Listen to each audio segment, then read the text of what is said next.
இந்திரா காந்தி பேர்ல கொடுத்தாதான் அது கிரேட் அவார்டு அப்படின்றது எதுவுமே இல்லை. அடுத்ததான் இந்திரா காந்தி அம்மாவுக்கும் சினிமா இண்டஸ்ட்ரிக்கும் எந்த சம்பந்தமே இல்லை. டாப் 5ல இருக்கிற ஒரு ஸ்டார் வெளியே போறது நீங்க எப்படி பாக்குறீங்க? என்ன பொறுத்தவரையும் அவர் பிரேக் எடுக்கிறாருன்னு நினைக்கிறேன், ஒதுக்கல. நீங்க அதனால அந்த மாதிரி ஒரு பயம் வேண்டாம். அவருடைய பார்ட்டியை வின் பண்ண வச்சு அவர் தான் சிஎம் அப்படின்னு வந்தாங்கன்னா 20 வருஷம் முன்னாடி 30 வருஷம் முன்னாடி தமிழ் சினிமாவில் வந்து ஐகானிக் படங்களே அவங்க ஞாபகம் இல்லை.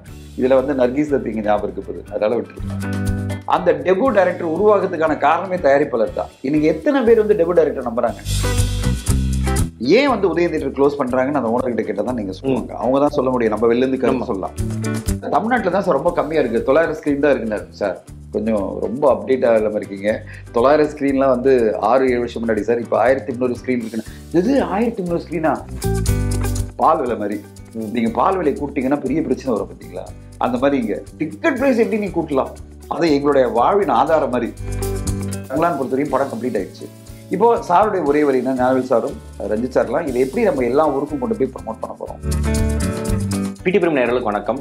நேஷனல் அவார்டில் சில சேஞ்சஸ் நடந்திருக்கு. எலெக்ஷன் நெருங்க படங்களுக்கான பட்டியலுங்கிறது கொஞ்சம் கொஞ்சமாக கம்மியாயிட்டே வருது. தேட்டர்ஸ் எப்படி போய்கிட்டு இருக்கு, இந்த வருஷம்க்கான லைனப்ஸ், அப்புறம் இன்னும் நிறைய கேள்விகள் இருக்கு. வணக்கம் சார். வணக்கம். லாஸ்ட் டைம் உங்ககிட்ட பேசிட்டு இருக்கிறது தான் சொன்னீங்க, நெக்ஸ்ட் டைம் நர்கீஸ் தத் அவார்டு வந்து கேரளா ஸ்டோரி கூட வாங்கலாம், ஹூ நோஸ் அப்படின்ட்டு. அது வாங்குமோ இல்லையோ நர்கீஸ் தத்தே இருக்காது அப்படிங்கிற மாதிரி நர்கீஸ் தத் நேம் ரிமூவ் பண்ணியிருக்காங்க, இந்திரா காந்தி நேம் ரிமூவ் பண்ணியிருக்காங்க. அது கூட ஒரு பொலிட்டிக்கலாக புரிஞ்சுக்க முடியுது. இந்த நேம் சேஞ்ச் எல்லாம் வந்து கேஷுவலாக நடக்கிறதா? இந்த நேம் சேஞ்ச் எல்லாம் வந்து பெருசாக பாதிப்பெல்லாம் ஏற்படுத்த போகிறது இல்லை. அது அவார்டுன்றது அவார்டு தான். அந்த ரெகக்னிஷன்ன்றது பெஸ்ட் டெபு அவார்டு அப்படின்றது ஒரு மிகப்பெரிய அங்கீகாரம் தேசிய லெவலில். இந்திரா காந்தி பேர்ல கொடுத்தாதான் அது கிரேட் அவார்டு அப்படின்றது எதுவுமே இல்லை. அடுத்ததான் இந்திரா காந்தி அம்மாவுக்கும் சினிமா இண்டஸ்ட்ரிக்கும் எந்த சம்பந்தமே இல்லை. அது எதுக்காக இந்திரா காந்தி பேர்ல வச்சாங்கன்றதே தெரியல ஒரு 20 வருஷம் முன்னாடி. அதனால அது ரிமூவ் பண்றதுனாலே ஒரு பெரிய பாதிப்பு இல்லை. நர்கீஸ் தத் அவார்டு அப்படின்றது அந்த காலகட்டத்தில் நர்கீஸ் தத் வந்து ஒரு ஐகான் மாதிரி இருந்தாங்க. இப்போ இருக்கிற ஜென்ரேஷனுக்கு அது தெரியுமான்னு தெரியாது. அதனால வந்து ஜென்ரலாகவே இந்த மாதிரி மாற்றங்கள் வந்து பெரிய பாதிப்பெல்லாம் ஏற்படுத்த போறது இல்லை. எனக்கு ரொம்ப சந்தோஷமா இருந்த விஷயம் என்ன தெரியுமா? எல்லா அவார்டினுடைய அமௌண்ட் இன்க்ரீஸ் பண்ணிட்டாங்க. பாத்தீங்களா? 10 லட்சம் ரூபாய் தாதா சாஹேப் பால்கேனா 5 லட்சம் மாத்திட்டாங்க. 2 லட்சம் ரூபாய் 3 லட்சம் ரூபாய். ஓகே, சரி, ஏதோ ஒன்று நல்லது நடக்குது இல்லை. இந்த அவார்டு அமௌண்ட் எல்லாம் வந்து பழங்காலத்துல கொடுத்த அமௌண்ட் இப்போ இந்த காலகட்டத்துக்காக அவங்க இன்க்ரீஸ் பண்ணி கொடுக்குறேன்னு சொன்னாங்கல்ல. அதுவும் எல்லா அவார்ட்லையுமே பார்த்தீங்கன்னா 50% இன்க்ரீஸ் பண்ணியிருக்காங்க. அந்த வகையில் சந்தோஷம். இன்னும் ஆக்சுவலி என்ன பொறுத்தவரைக்கும் பார்த்தீங்கன்னா தேசிய விருதுன்றது 10 லட்சத்துக்கு கம்மி இருக்கக்கூடாது எந்த அவார்டுக்குமே. இந்த 75,000 ரூபாய், 1 லட்சம் ரூபாய். ஃபார் எக்ஸாம்பிள் வந்து எனக்கு தேசிய விருது கிடைக்கும் போது என்னாச்சுன்னா பெஸ்ட் கிரிட்டிக் அவார்டு வந்து 75,000 ரூபாய் கொடுத்தாங்க. நான் நினைச்சேன் என்னடா இது 1 இயருக்கு அவார்டு கொடுக்குற 1 லட்ச ரூபாய் கொடுக்கலாமே அப்படின்னு. பட் தேசிய விருது என்பது தேசிய விருது, அந்த அவார்டு தான் நம்மளுக்கு முக்கியமே தவிர அமௌண்ட் முக்கியம் கிடையாது. பட் ஆனால் ஒரு அமௌண்ட்ன்றது ஒரு பெரிய அங்கீகாரம் தானே. இவ்வளோ பெரிய அமௌண்ட் கொடுக்குறாங்க கவர்மெண்ட்லேருந்து. ஸோ எதுக்கு சொல்ல வரேன்னா இப்போ கவர்மெண்ட் வந்து அதை உணர்ந்து நிறைய அமௌண்ட் இன்க்ரீஸ் பண்ணி கொடுத்துருக்காங்க. அதை பாராட்டும். அமௌண்ட் இன்க்ரீஸ் பண்ணதுமே ஒரு பாராட்டப்படும் விஷயம் தான். இந்திரா காந்திக்குமே வந்து லைக் நோவர் ரிலேட்டட் டு சினிமா, அந்த பீரியட்ல இருந்தவங்க ஒரு குட்வில்காக கூட வச்சிருக்கலாம். பட் ஆனால் நர்கீஸ் தத் மாதிரியான ஐகான்ஸை ரெம்பர் பண்ணணும், இப்போ இருக்கிற ஜென்ரேஷன் 2K கிட்ஸ் எல்லாம் ரெம்பர் பண்ணணும்னா யார் இவங்க அப்படின்னு பார்க்கறக்காவது அந்த மாதிரியான நேம் ட்ராப்பிங் தேவை. நம்ம ஜென்ரேஷன் இதெல்லாம் பார்க்காது. நர்கீஸ் தத் அவார்டு அப்படின்னா நர்கீஸ் தத் யாரு, அவங்க இந்த இண்டஸ்ட்ரி என்ன பண்ணாங்க அப்படின்லாம் நம்ம அழகு பார்க்க மாட்டாங்க. ஏதோ ஒரு பேர்ல கொடுக்குறாங்கப்பா அப்படின்னு வாங்கிப்பாங்க. அதனால நம்ம இவ்வளோலாம் டீப்பா அனலைஸ் பண்ண வேணாம். ஏதாவது 10 வருஷம் முன்னாடி நடந்தது நிறைய பேருக்கு தெரியல. இன்ஃபேக்ட் நானும் இந்த இண்டஸ்ட்ரியில் நிறைய பேர் பேசிட்டு இருந்தோம்.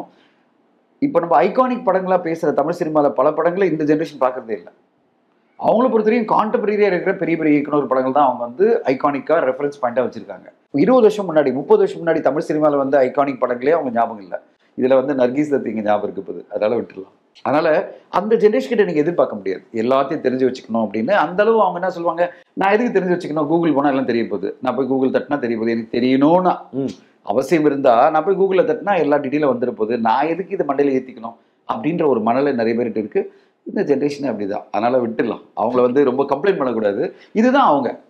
நேஷனல் அவார்டில் எப்பயுமே இந்த மாதிரியான ஒரு சின்ன படங்கள், டெபியூட் படங்கள்னா அந்த ப்ரொடியூசர் வந்து ஏதோ ஒரு ரிட்டர்ன்ஸ் வருமா அப்படின்னா தேட்டர் ரிட்டர்ன்ஸ் தாண்டி ஒரு பெரிய கிரிட்டிக்கல் அக்ளைம், அதில் கிடைக்கிற ஒரு மானிட்டரி ஃபண்ட் அப்படிங்கிறது ஒன்று இருக்குது. அது கம்மியான வேல்யூவாக இருந்தாலும் அது ஒரு வேல்யூ.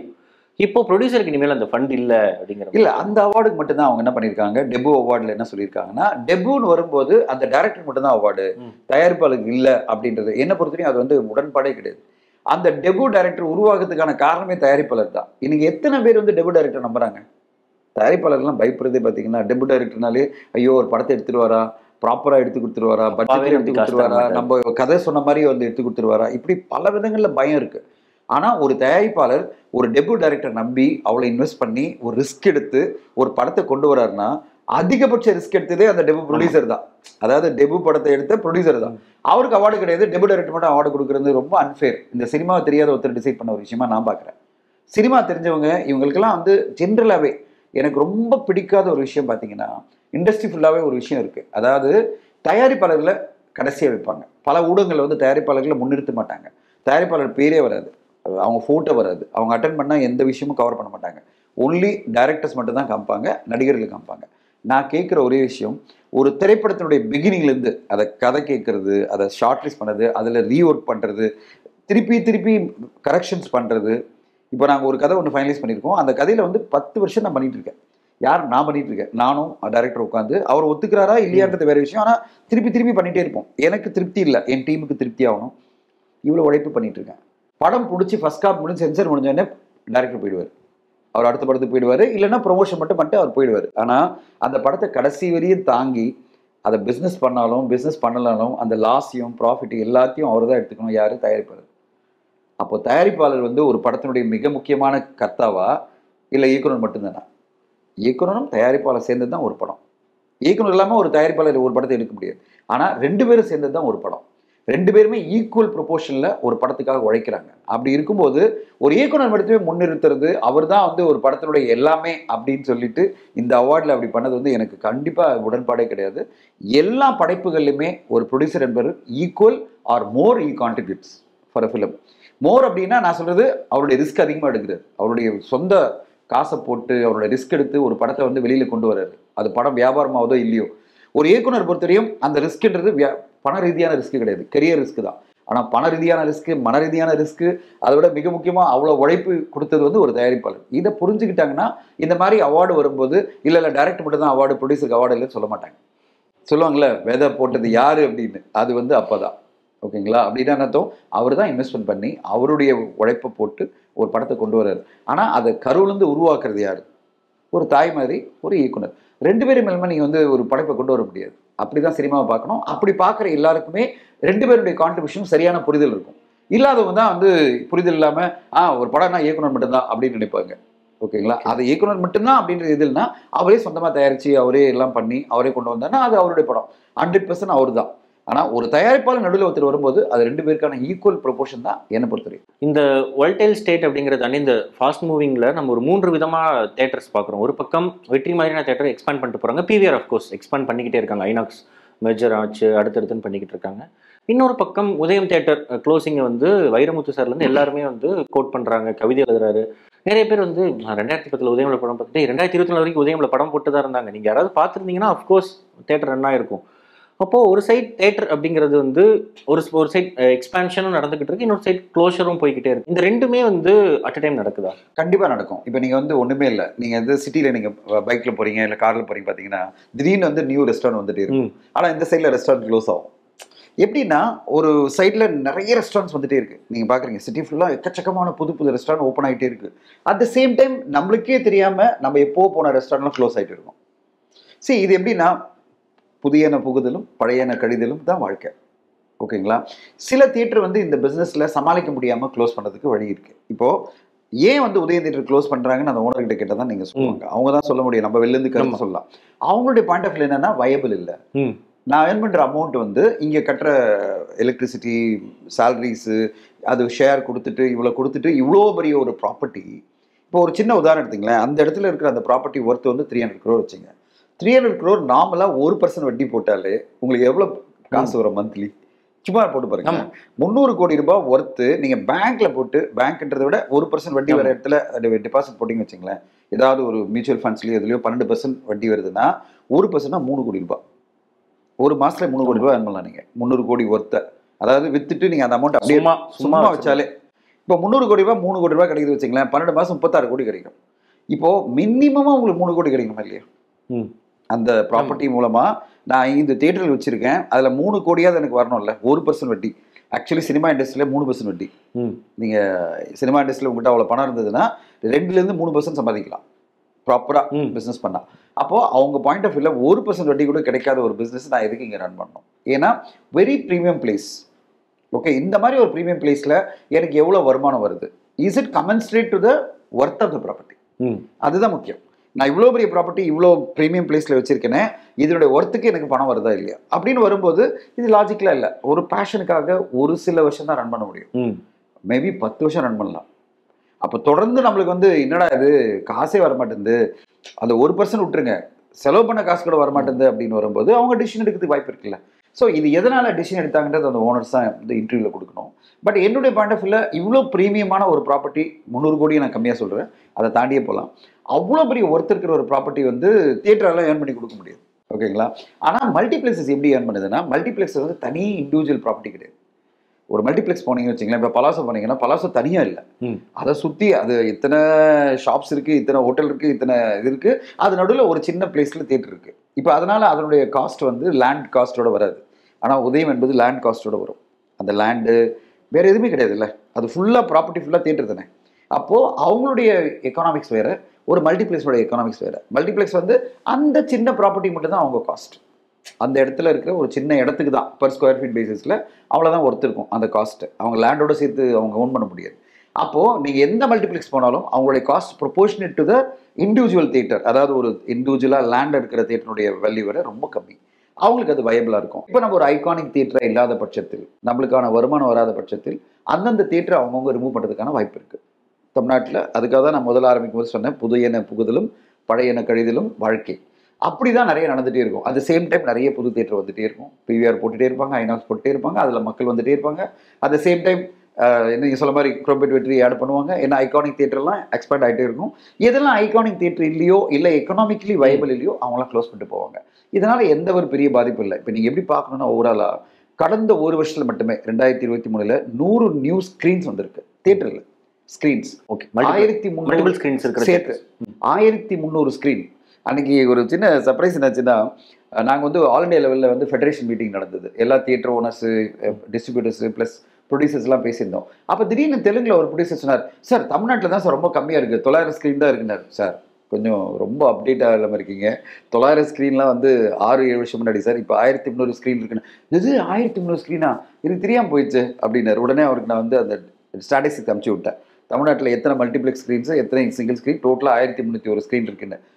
வாவ், இது தெரியாமல் போயிடுச்சு அப்படின்னு. இப்போ நிறைய பேருக்கு மைண்ட் செட் இருக்குது. 1300 ஸ்க்ரீன் வந்து பார்த்தீங்கன்னா 2023 வந்தது, 2022 1200 ஸ்க்ரீன்.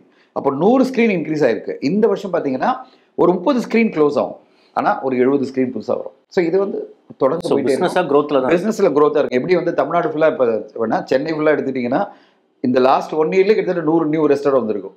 சேம் டைம் ஒரு 40 ரெஸ்டாரண்ட் க்ளோஸ் ஆகிருக்கும். நீங்கள் எப்படி பார்க்கணுன்னா 100 ரெஸ்டாரண்ட் புதுசாக வந்திருக்கு, 40 ரெஸ்டாரண்ட் க்ளோஸ் ஆகுது, 60 நெட்டாக இன்க்ரீஸ் ஆகிடும். ஸோ இன்னொரு பக்கம் இந்த தேட்டர்ஸ் அப்படிங்கிறப்பவே பிஸ்னஸில் சின்ன படங்களுக்கு வந்து கம்மியாக காசு வாங்கணும், கம்மியாக காசு வாங்கினா நிறைய ஆடியன்ஸ் வருவாங்க அப்படின்னு ஒரு கன்செப்ஷன் இல்லை சோஷியல் மீடியாவில் டாக் இருக்குது. இப்போ ரீசெண்டாக நடப்பு தயாரிப்பாளர் சங்கமும் அந்த ஒரு லெட்டர் பாஸ் பண்ணியிருந்தாங்க. தேட்டருக்கு வர ஆடியன்ஸ் விலை கம்மி அப்படின்னா அதிகமாகுது அப்படின்னு அதுக்கான ஏதாவது ஒரு ஸ்டாட்ஸ் இருக்கா? ஏன்னா இப்போ கமலா தேட்டர் ஒரு 2-3 தேட்டரில் வெனஸ்டே தேர்ஸ்டேலாம் வந்து டிக்கெட் ரேட் கம்மி பண்ணுறாங்க. சத்தியம்லேயே வந்து தேர்ஸ்டேனா ஸ்நாக்ஸ் ரேட் கம்மி 99க்குலாம் ஆஃபர் பண்ணுறாங்க.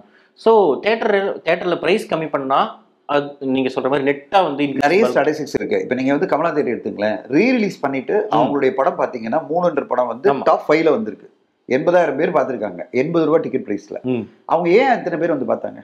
இத்தனைக்கும் அந்த படம் ஐகானிக் படமாக நீங்கள் சொல்ல முடியாது. அதாவது வைதிஸ் கொலவரி பாட்டு தவிர படமாக அது வந்து ஐகானிக் படமாக அந்த டைமில் இல்லை. அந்த படம் ஓகே தான், ஆனால் அந்த படம் இன்னைக்கு வந்து ஒரு ஐகானிக் படமாக எப்படி மாறி இருக்கு? ரீரிலீஸில் இவ்வளோ பெரிய ரெஸ்பான்ஸ்ன்றது ஒரு ஹிஸ்ட்ரி ஆயிடுச்சு இல்லை, அதாவது வரலாற்றில் பதிவாயிடுச்சா இல்லையா? அவ்வளோ பேர் வந்ததுக்கு காரணமே வந்து பார்த்தீங்கன்னா அந்த டிக்கெட் ப்ரைஸ். கமலா மாதிரி ஒரு தியேட்டரில், ஒரு ப்ரீமியமான ஒரு தியேட்டரில் எனக்கு 80 ரூபாயில் டிக்கெட் பார்க்க முடியும், நல்ல ஒரு அட்மாஸ்பியரில், ப்ளஸ் வந்து எல்லாமே சீப்பாக இருக்குது, எனக்கு டீ காஃபி எல்லாமே சீப்பாக எல்லாம் இருக்குது. அப்போ நான் வந்து ஒரு என்ஜாய் பண்ணி 150 ரூபாயில் ஒரு படத்தை பார்க்க முடியும், 2 பேர் நாங்கள் போனோம்னா 300 ரூபாயில் பார்க்க முடியும் அப்படின்ற ஒரு பாசிட்டிவிட்டி வந்துடுச்சு இல்லை? அதுதான் நாங்கள் கேட்குறோம். தமிழ் திரைப்பட நடப்பு தயாரிப்பாளர் சங்கத்தில் நாங்கள் வந்து திரையரங்கு உரிமையாளர் சங்கத்துக்கு என்ன கேட்டோம்னா, இப்போ இருக்கிற காலகட்டம் இன்னைக்கு வந்து பார்த்தீங்கன்னா நம்ம பேசிட்டு இருக்கும்போது சைரன் படம் ரிலீஸ் ஆயிருக்கு, அது ஒரு பெரிய பட்ஜெட் படம். இதுக்கு பிறகு வரப்போற எல்லா படங்களுமே சிறு பட்ஜெட் படங்கள் தான். இப்போ இந்த சிறு பட்ஜெட் படங்களுக்கெல்லாம் ஆடியன்ஸ் உள்ள வரணும்னா ஒரு மோட்டிவேஷன் வேணும். ஒன்று கண்டென்ட் நல்லா இருந்தால் தான் வருவாங்க, அதில் எந்த ஒரு டவுட்டுமே கிடையாது. ஒரு ரீசனபிளான கண்டென்ட்டாக இருந்து வச்சிங்களேன், அவங்கள ஒரு எது தூண்டுதலாக இருக்குன்னா, டிக்கெட் ப்ரைஸ்லாம் ரொம்ப கம்மி தானே, சும்மா போய் தியேட்டரில் உட்காந்து பார்க்கலாம், இந்த வீக்கெண்ட் ஒன்றுமே இல்லை, எல்லாமே ஓடிடியில் பார்க்கணும்னு நினைக்க முடியாதுல்ல. எல்லாருக்கும் வந்து ஒரு அவுட்டிங் தேவைப்படுது. வீட்டில் என்ன அவுட்டிங் உங்களுக்கு? நீங்கள் வந்து அவுட்டிங்காக போனோம்னா ஒரு திரையரங்கு தான் போகணும், இல்லைனா பீச்சுக்கு போகணும், இல்லைனா வந்து எங்கேயாவது பார்க் போகணும். தியேட்டர் என்பது ஒரு பெரிய கெட் டுகெதர் சரியான பிளேஸ். அப்படி இருக்கும்போது ஒரு டிக்கெட் பிரைஸ் குறைத்தல் அப்படின்றது ஒரு பாசிட்டிவான ஒரு மோட்டிவேஷனை உண்டாக்கும் அப்படின்றதுக்காக தான் நடப்பு தயாரிப்பாளர் சங்கத்தில் அந்த கோரிக்கை வச்சோம். ஏன்னா ஹிஸ்டாரிக்கலி நிறைய படங்களுக்கு அது பார்த்துருக்கோம், எக்ஸாம்பிள் பார்த்துருக்கோம். அதனால் அதை பண்ணணும்னு நான் கேட்டிருக்கோம். ஆனா இப்போ மற்ற மாநிலங்கள் எல்லாத்துலயுமே டிக்கெட் பிரைசிங்கே வந்து ரொம்ப ரொம்ப ஜாஸ்தி. இப்போ லாஸ்ட் வீக் ஜெய்ப்பூர்ல வந்து ஒரு படம் ஓடுச்சு, தமிழ் படமே. எப்படி யோசிச்சாலுமே இங்கிலீஷ் படத்துக்கு மினிமம் 400 இருக்கு. பெங்களூர் ஹைதராபாத்லயுமே 600 700. ஆமா. அப்போ நம்ம ஊர்ல ஆல்ரெடி பிரைஸ் கம்மி தானே? ரொம்ப கம்மி. ஆனா பெர்செப்ஷன் எப்படி இருக்கு? இப்போ நான் பல இன்டர்வியூல சொல்லியிருக்கேன், கிட்டத்தட்ட திருப்பூர் சுப்ரமணியன் சாரும் நானும் வந்து பல இன்டர்வியூல சொல்லியிருக்கோம். பெங்களூர் போனாலும், ஹைதராபாத் போனாலும், பாம்பே போனாலும், எங்கே போனாலும் நீங்கள் பார்த்தீங்கன்னா ஹையஸ்ட் கொச்சியில் மினிமம் டிக்கெட் ப்ரைஸ் 250 ரூபா. நீங்கள் பெங்களூர் போனீங்கன்னா 450 ரூபா, ஹைதராபாத் போனால் 250 ரூபா. இப்படி 250 ரூபா கம்மி கிடையாது. மும்பையில் தமிழ் படம் மும்பையில் 450 ரூபா 500 ரூபா தான், 600 ரூபா அப்படின்னு போடுவாங்க. ஆனால் நம்ம ஊரில் என்ன பெர்செப்ஷன்னா, டிக்கெட் ப்ரைஸ் என்பது பால் விலை மாதிரி. நீங்கள் பால் விலை கூட்டிங்கன்னா பெரிய பிரச்சனை வரும் பார்த்தீங்களா? அந்த மாதிரி இங்கே டிக்கெட் ப்ரைஸ் எப்படி நீ கூட்டலாம்? அது எங்களுடைய வாழ்வின் ஆதாரம் மாதிரி. இந்த வாழ்வாதார பிரச்சனை. நான் வந்து டிக்கெட் கம்மியாக இருந்ததுன்னு நான் போக முடியும். திரைப்படம்னு வரும்போது நீ எவ்வளோ பெரிய படத்தை கொடுத்தாலும் சரி, அதாவது 500 கோடி படம் கொடுத்தாலும் சரி, ஒரு பாகுபலி கொடுக்குறியோ இல்லை லியோ கொடுக்குறியோ, எனக்கு 150 ரூபா விலை பண்ணக்கூடாது, 100 ரூபா மேலே சார்ஜ் பண்ணக்கூடாது. இது மைண்ட் செட், இது பர்செப்ஷன். இது நீங்கள் வந்து போயிட்டு சண்டை போட முடியாது. அது அவங்க வந்து உரிமையாக எதிர்பார்க்குறாங்க. சினிமா வந்து எங்களோட இண்டஸ்ட்ரி. நீங்கள் எப்படி இதை வந்து எங்கள் தூரத்தை அந்நியம் எப்படி படுத்தலாம்? நீங்கள் எங்களை அந்நியப்படுத்தாதீங்க, எங்களை வந்து டிஸ்டன்ஸ் பண்ணிடாதீங்க. அதாவது டிக்கெட் ப்ரைஸை கூட்டிட்டு எங்களை வந்து ரொம்ப டிஸ்டன்ஸ் பண்ணிடாதீங்க. நாங்கள் 4 பேர் போய் போனோம்னா 1000 ரூபாய் எடுத்து இதெல்லாம் பண்ண முடியாது. நம்முடைய ரசிகர்கள் சினிமாவை அவங்களுடைய உரிமையை எதிர்பார்க்குறாங்க. அப்படி உரிமையை எதிர்பார்க்குற ஆடியன்ஸ் கிட்ட நீங்கள் வந்து சண்டை போட்டுட்டு இருக்க முடியாது. நீங்கள் வந்து இல்லை நீங்கள் வந்து ஹைதராபாத் பாருங்கள், பெங்களூர் பாருங்கள், கொச்சி பாருங்கன்னு சொன்னீங்கன்னா அப்போ நான் அங்கேயே போய் பார்த்துக்கிறப்போ உங்கள் ஊரில் பார்க்க மாட்டேன்னு சொல்லுவாங்க. நம்ம ஆளுங்க வந்து எல்லாத்துக்கும் கவுண்டர் கொடுக்க ரெடியாக இருப்பாங்க. அதனால் இந்த கவுண்டர் கொடுக்காம தமிழ்நாட்டில் இருக்கிற 1300 ஸ்க்ரீனும் சக்ஸஸ்ஃபுல்லாக ரன் ஆகணும்னா ஆடியன்ஸ் உள்ளே வந்தால் தான் நடக்கும். எல்லா படங்களுக்கும் ஆடியன்ஸ் உள்ளே வந்துகிட்டே இருக்கணும். எவ்ரி ஷோக்கு வந்து மினிமம் ஒரு ஆடியன்ஸ் வரணும், 30% ஆடியன்ஸ் அது வரணும். அப்போ தான் திரையரங்கு பிஸ்னஸ் வந்து நல்லா சக்ஸஸ்ஃபுல்லாக போகும். அப்போ தான் தமிழ் சினிமா நல்லா போகும். அப்போது ரெண்டுமே நல்லா நடக்கணும் அப்படின்னா ஆடியன்ஸ் உள்ளே வரணும்னா அந்த பெர்செப்ஷன் ஏற்ற மாதிரி தான் நீங்கள் ப்ளே பண்ணணும். அந்த பெர்செப்ஷன் என்ன? டிக்கெட் ப்ரைஸ் கம்மியாக இருக்கணும். அந்த கம்மியாக இருக்கிற பெர்செப்ஷனில் இப்போ வந்து பெரிய படங்களுக்கு நாங்கள் வந்து கொடுக்குறோம்ப்பா 150 ரூபா. ஆனால் சின்ன படம் வரும்போது நான் ஏன் பார்க்கணும், நீ டிக்கெட் ப்ரைஸ் கம்மி பண்ணி வர அப்படின்றது பல விதங்களில் எனக்கு கமெண்ட்ல கொடுத்துருக்காங்க. 20 days ஓடிடியில் ரிலீஸ் பண்ணிடுறாங்க. 28 days அவங்க அது ஓடிடின்றது வந்து பெரிய படங்களை ரிலீஸ் பண்ணுறாங்க. அது இல்லை, பெரிய படங்களை ஆர்டிஸ்ட் படங்களை நான் திரையரங்கில் பார்ப்பேன். ஏன்னா அது என் பிடித்தமான ஒரு ஸ்டார் நடித்த படம். அதை நான் திரையரங்கில் தான் பார்த்து என்ஜாய் பண்ணுவேன். இல்லை பெரிய பட்ஜெட் படத்தை நான் திரையரங்கில் பார்ப்பேன். ஆனால் சிறு பட்ஜெட் படத்தை பார்க்கறதுக்கு எனக்கு மோட்டிவேட் பண்ணு. 28 நாள் வரது டிஸ்கரேஜிங் கிடையாது. அது 28 நாளில் பெரிய படம் கூட வருது. அது இல்லை, அவங்க என்னன்னா சிறு பட்ஜெட் படத்தை நான் வரதுக்கு எனக்கு ஏதாவது மோட்டிவேஷன் கொடுது. கண்டென்ட் சுமாராக இருக்குது, நல்லா இருக்குது, இது ஓகே, நல்லா இருக்குன்னு ஓகேப்பா, நான் வரணும்னா எனக்கு மோட்டிவேட் பண்ணு. மோட்டிவேட்னா அர்த்தம் டிக்கெட் ப்ரைஸை கம்மி பண்ணு. எனக்கு காஸ்ட் ஆஃப் வாட்சிங் எ ஃபிலிம் ஷுட் பி சீப்பர். நான் அப்போ வரேன் அப்படின்ற ஒரு மைண்ட் செட்டு நான் சொல்ல. எக்கச்சக்கமான கமெண்ட்ஸில் வந்து நீங்கள் பார்த்தீங்கன்னா எந்த வீடியோ என்ட்ரி கொடுத்தாலும் டிக்கெட் ப்ரைஸில் கீழே கமெண்ட்னா, நீ டிக்கெட் ப்ரைஸை குறைக்கல நான் உள்ளே வர மாட்டேன் ஜி, நீ என்னவாவது பேசு. நான் வந்து நிறைய பேசிட்டோம். அதாவது ஹைதராபாத் அதிகம், இது அதிகம்னா அதுக்கெல்லாம் பதில் இதே தான். ஆடியன்ஸை பொறுத்த தெரியும், டிக்கெட் ப்ரைஸை கம்மி பண்ணால் வருவோம், இல்லைனா வரமாட்டோம் அப்படின்றது இனானிமஸாக எல்லாருமே சொன்னது பிறகு தான் நடப்பு தயாரிப்பாளர் சங்கத்தில் எல்லாரும் இதை பற்றி பேசும்போது ஈசி மெம்பர்ஸில் எல்லாருமே இதை கோரிக்கை வைப்போம், திரையரங்கு உரிமையாளர்கள்லாம் இதை வந்து சீரியஸாக எடுத்துக்கிட்டு பண்ணால் நல்லாயிருக்கும் அப்படின்றத தான் கோரிக்கை வச்சிருக்கோம். ஒரு வாரம் நிறைய படங்கள், அடுத்த வாரம் கம்மி படங்கள். இன்ஃபேக்ட் எனக்கு தெரிஞ்சு ரத்தம் வந்து ஃபர்ஸ்ட் ரிலீஸ் ஆகிருக்க வேண்டியது, ஒரே ப்ரொடக்ஷன் கம்பெனிலேருந்து 2 படம் ரிலீஸ் பண்ணுறேன்னாங்க, அப்புறம் ஒரு படம் தள்ளி போச்சு. அந்த இஷ்யூஸ் இருந்துகிட்டே இருக்குது. இந்த வாரம் ரொம்ப கம்மி தான் படம். இனி எலெக்ஷன் வரைக்குமே பார்த்தா எந்த பெரிய படம் மேலே சின்ன படமும் ரொம்ப ரொம்ப மீகராக வருது. ஒரு 3 வாரத்துக்கு முன்னாடி ஒரே வாரத்தில் 8 படம் ரிலீஸ் பண்ணாங்க. இது வந்து இந்த ஸ்ட்ரீம்லைன் ஆகிறதுக்கான வாய்ப்பே இல்லையா தமிழ்? இது ஸ்ட்ரீம்லைன் பண்ணுறதுக்கு நம்ம உரிமை இல்லைல்ல. சரி, இப்போ இல்லை ஒரு அசோசியேஷனாக இந்த வாரம் ஸ்ட்ரீம்லைன் பண்ணவே கூடாது. ஏன்னா இது என்னுடைய படம், நான் செலவு பண்ணி எடுத்துருக்கிறது ஒரு படம். இது என்னைக்கு வெளியிடுன்ற உரிமை எனக்கு தான் இருக்கணும், இன்னொருத்தர் டிசைட் பண்ணக்கூடாது. இப்போது நான் எப்போ ரிலீஸ் பண்ணணும், என்ன மாதிரி மார்க்கெட்டிங் பண்ணணும், எப்படியெல்லாம் நான் புதுசாக பண்ணணுன்றது என்னுடைய படத்துக்கு நான் தான் பண்ணுவேன், இன்னொருத்தர் டிசைட் பண்ண முடியாது. ஒரு டெமோக்ராட்டிக் கண்ட்ரியில் ஒரு வியாபாரம் பண்ணுறது என்னுடைய தார்மீக உரிமை. அந்த வியாபாரத்தில் நான் எப்படி வியாபாரம் பண்ண போகிறேன், எப்படியெல்லாம் டெக்னிக் யூஸ் பண்ண போகிறேன்றது என்னுடைய உரிமை.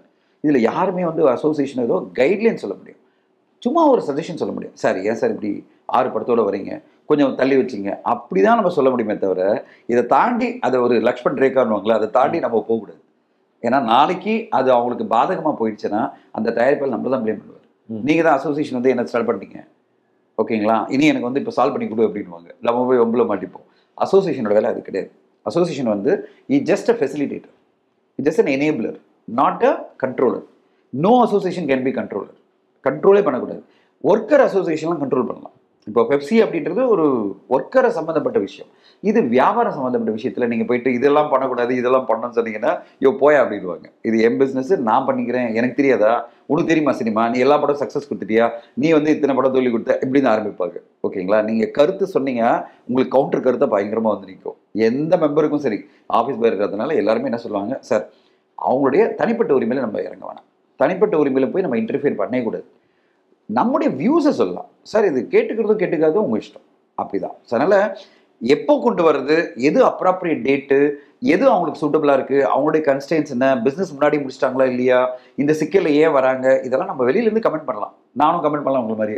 ஆனால் அதில் போய் இறங்கி அவங்கள தடை பண்ணுறதுக்கோ இல்லை மாற்றுறதுக்கோ எனக்கு உரிமை இல்லை. இது வந்து எல்லா அசோசியேஷனும் சொல்கிறேன், யாருக்குமே உரிமை கிடையாது. அது ஒரு தயாரிப்பாளனுடைய தனிப்பட்ட தார்மீக உரிமை.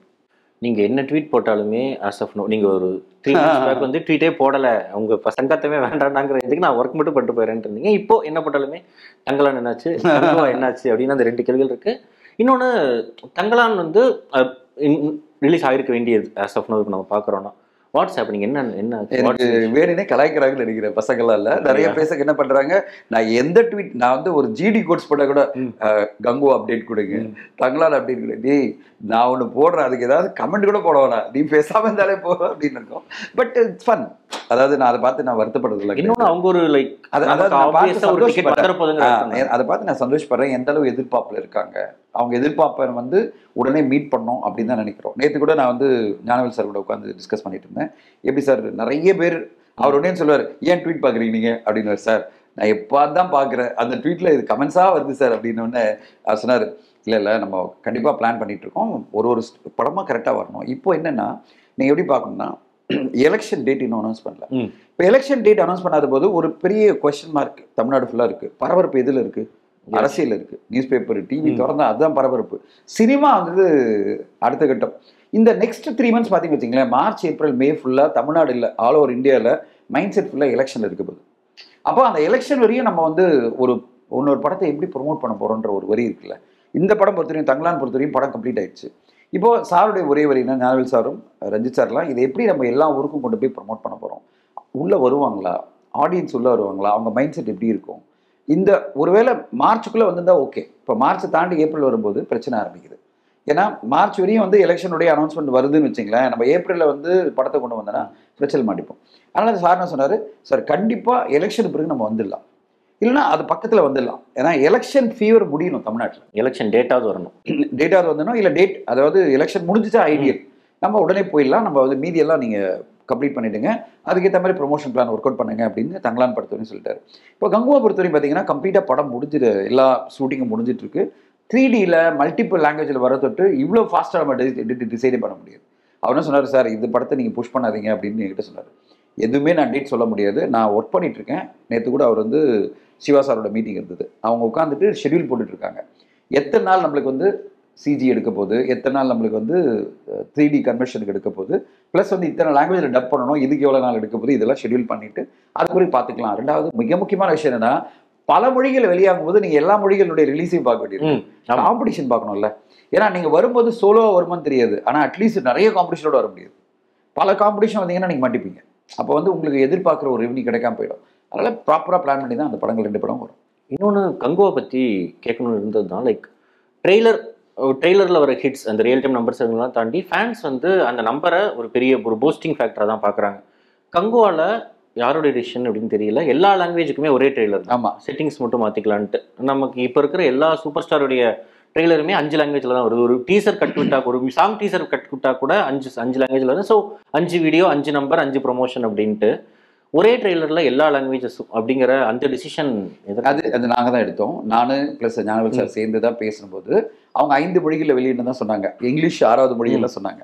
அப்போது நாங்களாம் பேசும்போது என்னாச்சுன்னா, ஒரு ஐடியா அந்த பிரெயின் ஸ்டார்டிங் பண்ணும்போது என்ன வந்ததுன்னா, நீங்கள் தனித்தனி லாங்குவேஜில் ஒரு லாங்குவேஜில் வியூஸ் ஒன்றுத்தில் 1 மில்லியன் இருக்கும், ஒன்றுத்தில் 2 மில்லியன் இருக்கும், ஒன்றுத்தில் வந்து 5 lakhs இருக்கலாம். அந்த லாங்குவேஜ் கம்மியாக இருந்ததுன்னா இங்கிலீஷில் 5 லட்சம் தான் வரலாம். அப்போ நம்மளுக்கு என்ன ஆகுதுன்னா, ஓவராலாக இதை நம்ம கம்பைன் பண்ணி ஒன்று போடுவோம், ஆனா அதுக்கு கமெண்ட்ல என்ன வரும், தமிழ் இவ்வளவுதான் வந்திருக்குது, என்னடா இவ்வளவு போடுற அப்படின்னுவாங்க. நம்மளுக்கு வந்து ஒரு பெரிய சிக்கலாயிடும்.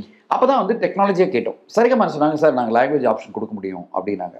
அப்போ ஒண்ணு பண்ணுங்க, நீங்க வந்து எல்லா லாங்குவேஜும் கொடுத்துடுறோம், சிங்கிள் லிங்க்ல கொடுங்க, யார் வேணும்னா அந்த லிங்கை கிளிக் பண்ணிக்கிட்டோம் சொன்ன உடனே அவங்க வந்து கொஞ்சம் டைம் எடுக்கும் சொன்னாங்க. அதாவது இது வந்து யூஸ்வலா ஜஸ்ட் லைக் தட் அப்லோட் பண்ற விஷயம் கிடையாது. ஒரு லாங்குவேஜ் வந்து ஆட்டோமேட்டிக்கா வரணும். எப்படி அமேசான் பிரைம்ல படம் போனீங்கன்னா 6 லாங்குவேஜ் 8 லாங்குவேஜ் வருது இல்ல, அந்த மாதிரி பண்ணணும் அப்படின்னா டெக்னாலஜிக்கலி அவங்க எனேபிள் பண்ண முடியும். ஆனால் டைம் எடுக்கும். நாங்கள் சார் நீங்கள் டைம் எடுத்துங்க, ஒரு நாள் முன்னாடி கொடுத்துட்றோன்னு சொல்லிட்டு ஒரு நாள் முன்னாடியே கொடுத்து அவங்க அதை எனேபிள் பண்ணி கொடுத்தாங்க. அதனால தான் அவ்வளோ வியூஸ் அது கிடைச்சது. காரணமே பார்த்தீங்கன்னா எல்லா லாங்குவேஜ்லையும் பார்க்குறாங்க. ஆனால் எல்லாருக்குமே வந்து தமிழ் இருக்குது, இங்கிலீஷ் இருக்குது, மலையாளம் இருக்குது, கன்னடா இருக்குது அப்படின்னு வரும்போது அது ஒரு கம்பைண்டாக ஒரு நல்ல இம்பாக்ட் கொடுத்தது. கங்குவால நீங்கள் சில டைம் வந்து காஷியஸாகவே அவாய்ட் பண்ணிக்கிறாங்க. இது ரொம்ப ப்ரீஹிஸ்டாரிக்கலாம் இல்லை, கம்மியான போர்ஷன்ஸ் தான் அப்படிங்கிற மாதிரிலாம் லைக் ஆடியன்ஸை டியூன் பண்ணுறதுக்காக அதெல்லாம் பண்ணிட்டு இருக்கீங்களா, இல்லை என்ன மாதிரி வந்து? இல்லை, அது எப்படின்னா இப்போ நீங்க பாத்தீங்கன்னா ஒன்னு லுக் வெளியிட்டு பாத்தீங்களா, அதுல கான்டெம்பரரி லுக்கும் பிளஸ் அந்த பீரியட் லுக்கும் வெளியிட்டோம். காரணம் என்ன பாத்தீங்கன்னா இந்த படம் வந்து 2 போர்ஷனுமே ஸ்ட்ராங்கா இருக்கு. இப்போ இதுல வந்து உடனே டிபேட் ஆரம்பிக்குது, பீரியட் போர்ஷன் 20 நிமிஷம் தான் இருக்கும் போது இப்படி எல்லாம் வந்து இப்போ நம்ம சோஷியல் மீடியாவில் வந்து என்னன்னா எப்படியாவது ஒரு கான்ட்ரவர்சி கிரியேட் பண்ணணும்னு ஒன்று பண்ணுவாங்க. எவ்வளோ பர்சன்டேஜ் இருக்கு, எவ்வளோ இது இருக்கு, அதனால இது கம்மி அப்படின்ற மாதிரி ஒரு மைண்ட் செட் வருது இல்லை, இதனால தான் பிரச்சனை. இந்த படம் வந்து ஒரு பீரியடை ஸ்ட்ராங்காக இருக்கிற ஒரு படம், ஓகேங்களா. அதாவது ஒரு ஒரு பாகுபலியில் எப்படி ஒரு பீரியட் வந்து அவ்வளோ ஸ்ட்ராங்காக இருந்ததோ அதில் கான்டெம்பரரி கிடையாது. ஆனால் நீங்கள் வந்து மகதீர மாதிரி கிடையாது. மகதீரில் பீரியட் ரொம்ப கம்மியாக இருக்கும், கான்டெம்பரரி பெருசாக இருக்கும். இந்த படம் வந்து பீரியட் ரொம்ப பெருசாக இருக்குது, அவ்வளோ பெரிய மேக்கிங் இருக்குது, அதோட லைவ் போர்ஷன்ஸும் இருக்குது. இப்போ வந்து எவ்வளோ பர்சன்டேஜ் இருக்குது இந்த கான்ட்ரவர்சிக்குள்ளே போகிறது தான் பிரச்சனை. அதனால தான் நாங்கள் என்ன சொன்னோம்னா இது வந்து ரெண்டுமே இருக்கிற ஒரு இது. ஆனால் மெயினாக எது இருக்குது, பீரியட் போர்ஷன். அந்த பீரியட் போர்ஷன் தான் வார், அந்த பீரியட் போர்ஷன் தான் நிறைய விஷயங்கள் இருக்குது, கிராண்டியர் இருக்குது. அதனால் அந்த ஃபோக்கஸ் பண்ணி நிறைய விஷயங்கள் பண்ணியிருக்கு. ஃபைனலி கேட்டாக வேண்டும். விஜய் அவர்கள் எல்லாருமே வந்து இப்போ பிரஜாராஜ்யம் ஆரம்பிச்சப்போ சிரஞ்சீவி ஒரு கேரியர் தான், ஸ்டில் அடுத்த செட் ஆஃப் இதெல்லாம் வந்துட்டாங்க. விஜய்க்கு இங்கே இன்னும் ஒரு 5 to 10 years அவர் தான் டாப்ல இருக்கார். அப்படிங்கிற சூழல்ல நான் பிரேக் எடுத்துக்க போறேன், நான் வந்து இதுக்கு கேன்சல் பண்ணிட்டு நான் கட்சி ஆரம்பிக்கிறேன்.